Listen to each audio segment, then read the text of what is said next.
Hi there, I'm Jim Zirin. Welcome back for more conversations.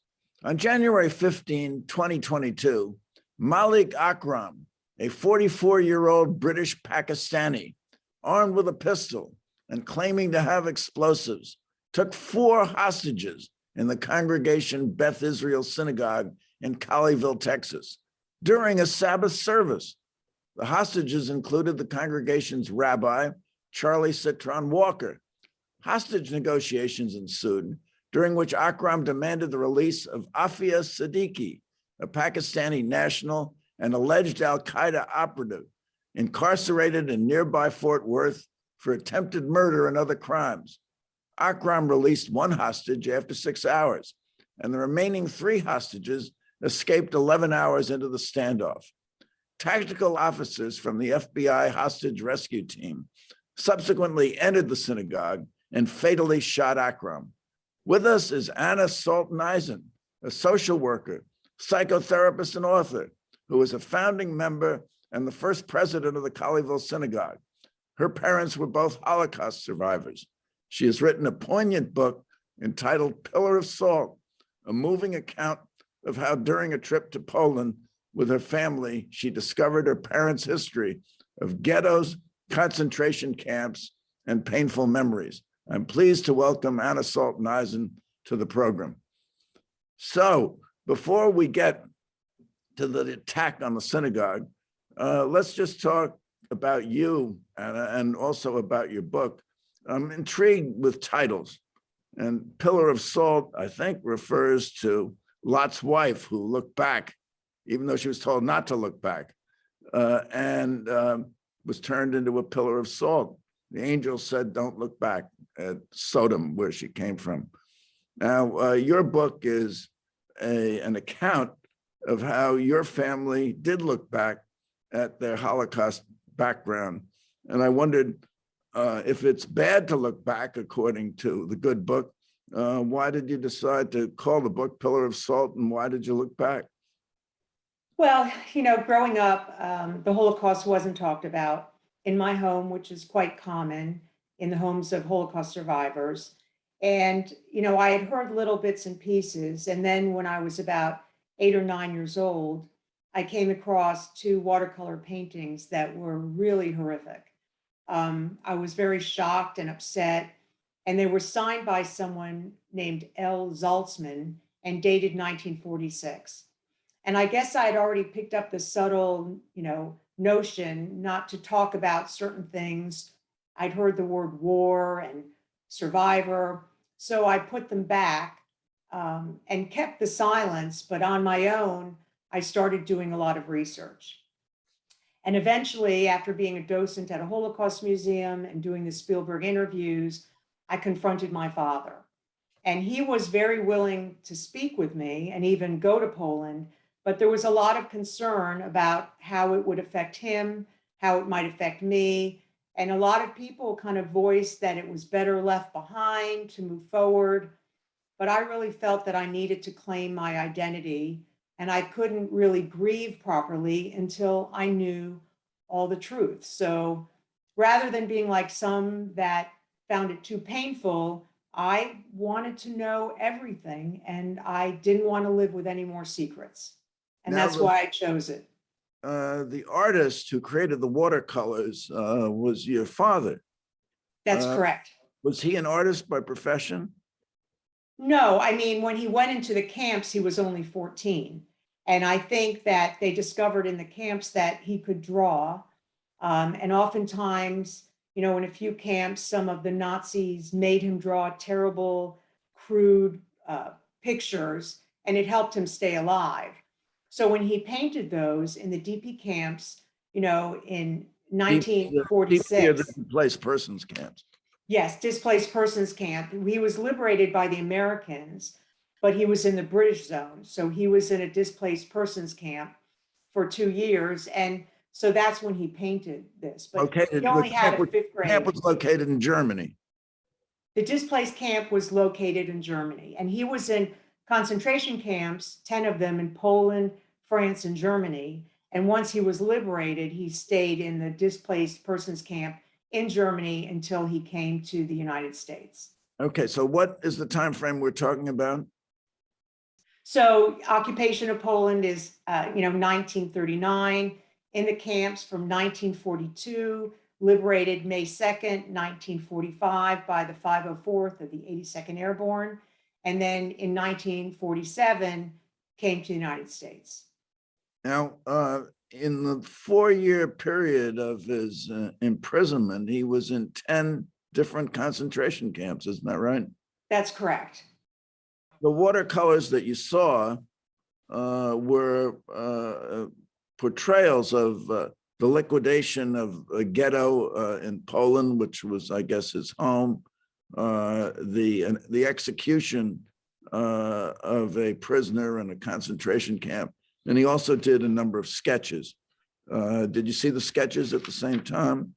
No, the sketches weren't done until 2008. So it was after the book came out and he had started speaking and traveling that, he had been in, doing art for all of his life, married and with us, but nothing about the war. So once the book came out and he was speaking publicly, I think he started just drawing and illustrating some of the scenes from the book. And then these were later donated to Yad Vashem, where they are there as a permanent exhibit.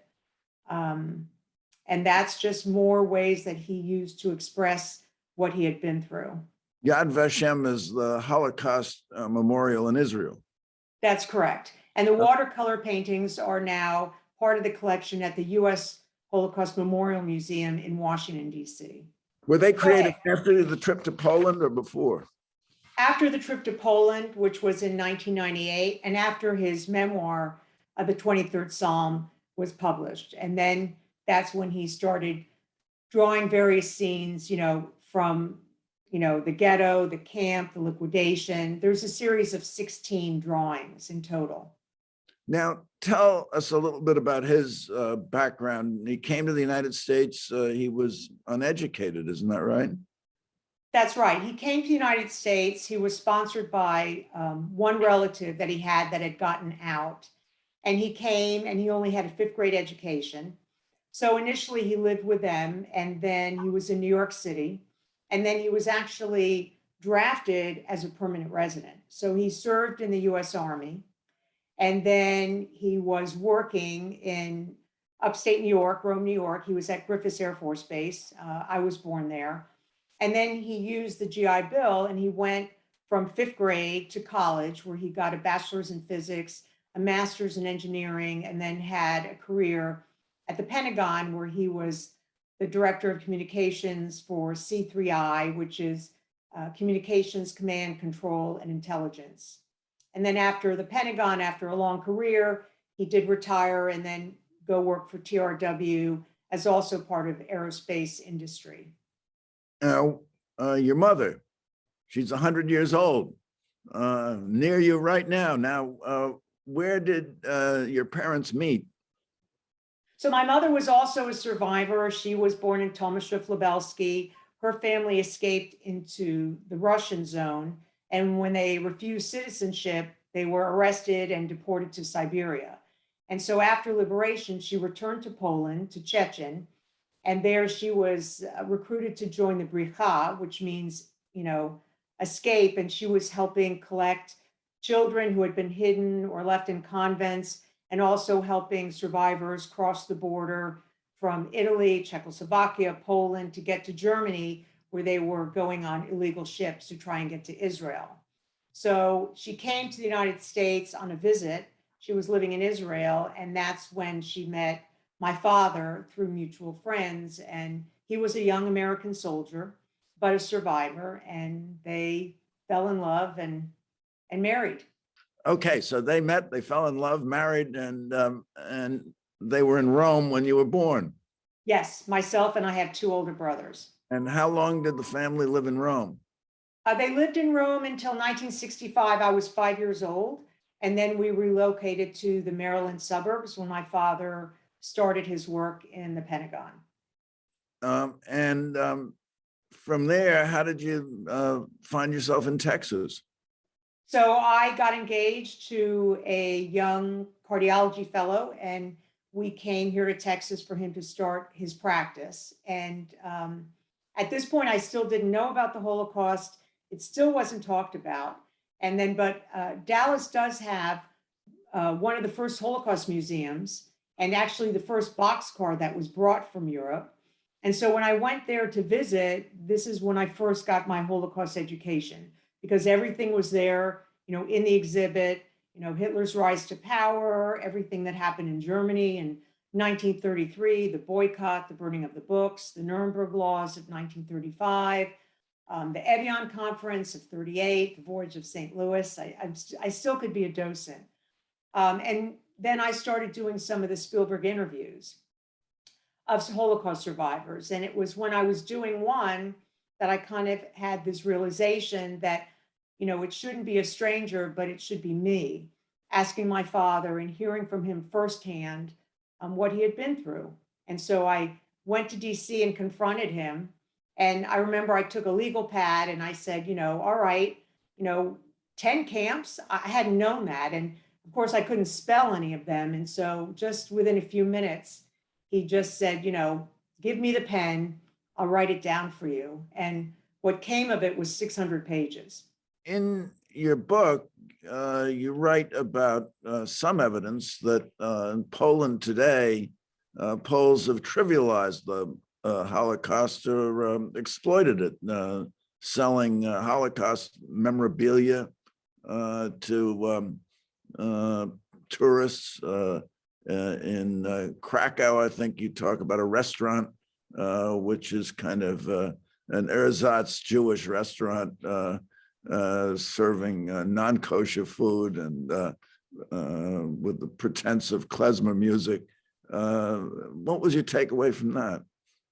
Well, I think it's two-sided. I think on one hand, tourism is a huge industry and they welcome all these groups that come and Jewish groups, and, they've preserved the camps, Belzhytz, where all of my family perished in Eastern Poland, as a, incredible new memorial, and there's tour groups. So on one hand, they welcome it.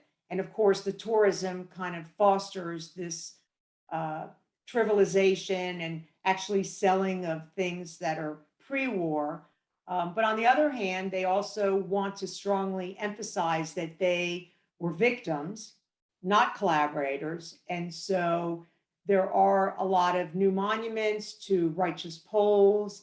And in some cases, the monuments don't even mention the Jews.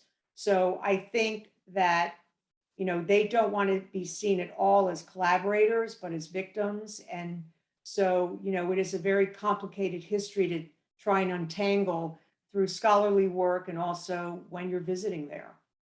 Now, in your book, in writing of your takeaway from the trip, you said, I could not change the past, but it did change me. In what respect did it change you?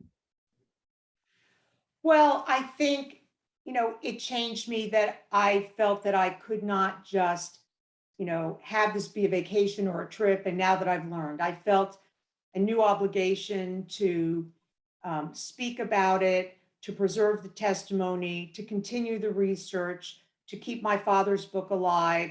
The UN just passed a resolution to combat Holocaust denial. And I feel that my father's testimony, my secondhand witnessing through my trips and study, are all obligations that, I take on.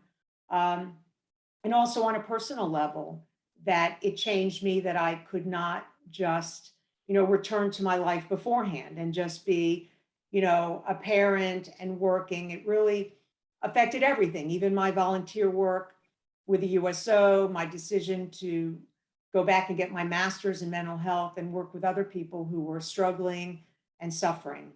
And then, of course, it's exactly what inspired me to start the synagogue. I came back from Poland, a place where I had stood in empty and destroyed synagogues, and there were no Jews. And I came back to a community of Jews with no synagogue.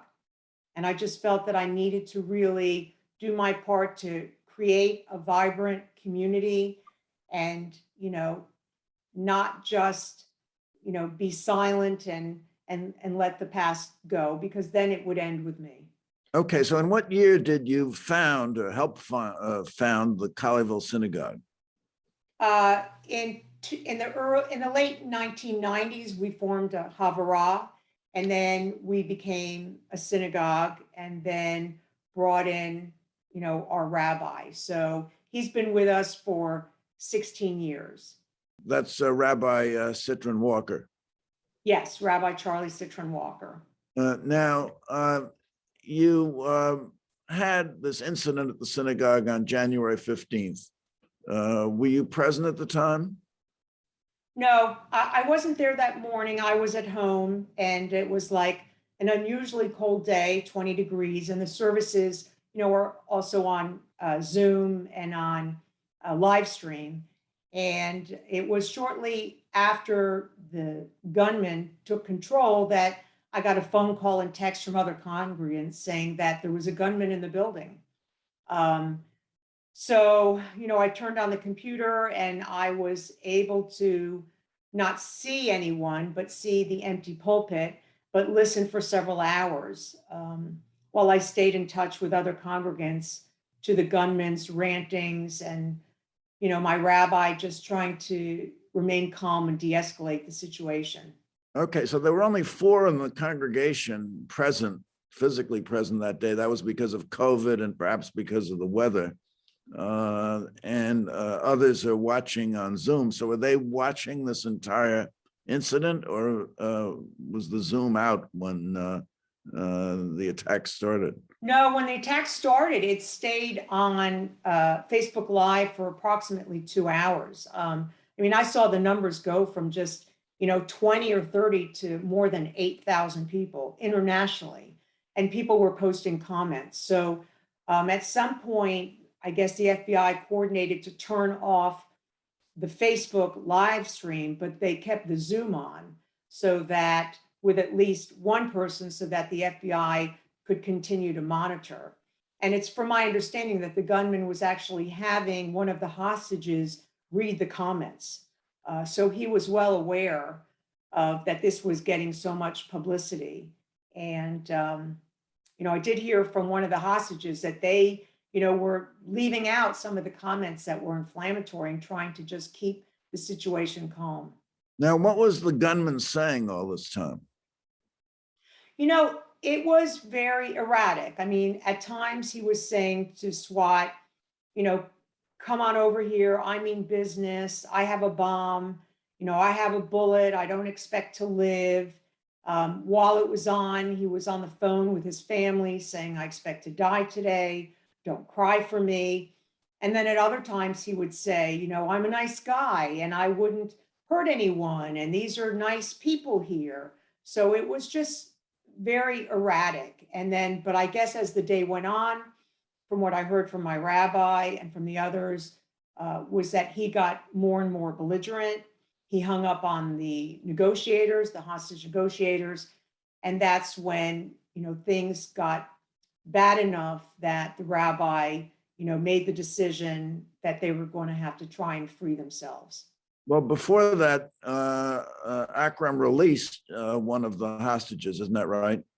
Yes, one of the hostages, who was an 85-year-old man, or is an 85-year-old man, he let him go. And, I guess it was just in a moment of, that he didn't want a medical emergency. Maybe I think it was in exchange for they had pizza delivered, but he agreed to let the one person go, even though one of the other hostages was a diabetic who was struggling medically, and he refused to let him go. I see. And didn't he make the statement, I have a bullet for each one of you here? Yes. At one point, he had them each get down on their knees. He allowed them to call their families. But then he had them get back up. And at one point, he asked the rabbi for something to drink. And I guess the rabbi got him something. I'm not sure if it was juice or soda. And that was, I think, one of the few times, or the only time, where the gunman lowered the gun at all. And the rabbi at that point picked up, one of the armchairs that we sit in to worship, and threw it at the gunman and yelled, run. And that's when they escaped through a side door that was just a few feet from where they were sitting. The incident ended when the SWAT team shot and killed Akram. Isn't that right? Yes, they breached the building. They had to blow off a back door and then clear the buildings, by, breaking down locked classrooms to make sure no one was there. And then he was shot and killed there in the building. So while all this is going on, did you relate it at all to your family history and the history of the Holocaust with which you'd become so familiar? Yeah, I mean, it was very upsetting. My mother, was with me, and I had to go down the hall and tell her what was happening. And here she is, a Holocaust survivor. And, I was telling myself, don't cry. And of course I was crying. And I just said, Mom, there's a gunman in the synagogue, and he has the rabbi and other members. And of course, by then we turned on major media, and it was, everywhere. I stayed at home. I was in contact with two other presidents. I was the first president of the synagogue, and they said, at that point they were sitting in their car. It was 20 degrees and they were watching it on their phone. So they just said, stay home, be on the computer. And I was in touch with other members.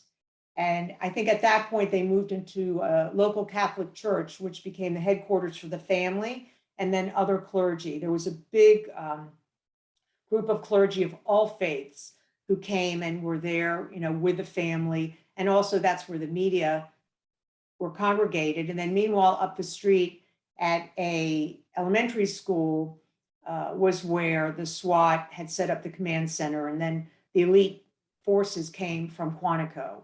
They flew in, special elite FBI rescue team. The synagogue was damaged after the attack, was it not? It was closed and you conducted services elsewhere. It just reopened in April. It just reopened a few days ago. For 3 days, it was a crime scene, and we were not allowed to go into the building. As a matter of fact, the rabbi's phone was in the building for 3 days, so he actually missed a call from the president. But once we got the building back, that's President Biden, not the president of the synagogue. Right, President Biden. And also he got calls from Israel and from Naftali Bennett. And so, but then once we got the building back, it took 3 months. We had to replace the carpeting, repaint, sheetrock was damaged, stained glass window was shot out, the halls were damaged from the C4 explosives they used to blast open the back door. So there was substantial damage. And then, between supply chains and trying to, get everything coordinated, it took 3 months. But a lot of the materials and work was donated. We're very grateful. And then Good. we just had our first service. But yes, it was a reminder when I was one of the people that carried the Torahs through the town and carried one that was a rescued Torah from the Holocaust. But standing in front of the empty ark, which had been empty for 3 months, just really brought me back to being in Poland and, going into so many empty synagogues and standing in front of the empty arks where the Torah scrolls are kept. And it was, a reminder that, we could be visited once again by great violence and hatred because of who we were. I mean, I said to someone, this gunman did not come to rob a bank or because we were a jewelry store. He came looking for Jews. And we were just, a faith community and became his target. Okay, so I have a question for you because we have to wrap up and ratchet it down. Anna, Salton, Eisen, and my question is, what can we do to stop them from looking for Jews, and what can we do to combat violent anti-Semitism? Well, I mean, I will point to my friend Deborah Lipstadt, who is the new U.S. envoy to combat and monitor anti-Semitism. I was a guest at her Senate confirmation hearing. And, when I said to her, what will stop anti-Semitism? And her remark to me was, well, if the Holocaust itself was not enough to stop it, then what will be? And I think that she has taught me that we just have to call it out. And my father also said, we have to remain vigilant against the words, against discrimination, prejudice. That's how it started. So we have to be mindful of how we speak, of how we treat other people, that we believe in equality, in the dignity of other people, that we allow and preserve freedom of religion, and that when we see these kinds of actions, we challenge it. This gunman came in to us because of the anti-Semitic tropes that had been repeated, that Jews control the government, the media, that we have power, and that's why he came to us. And so I think, we have to focus on education, and we have to call it out and battle it where we see it. But Call I it don't out, know. battle it where we see it. So, Anna, Salton, Eisen, thank you so much for coming by, and thank you for coming by. Tune in next week for more conversations. This has just been terrific. Please visit our website at conversationswithjimzirin.com. Goodbye, take care, and all the best.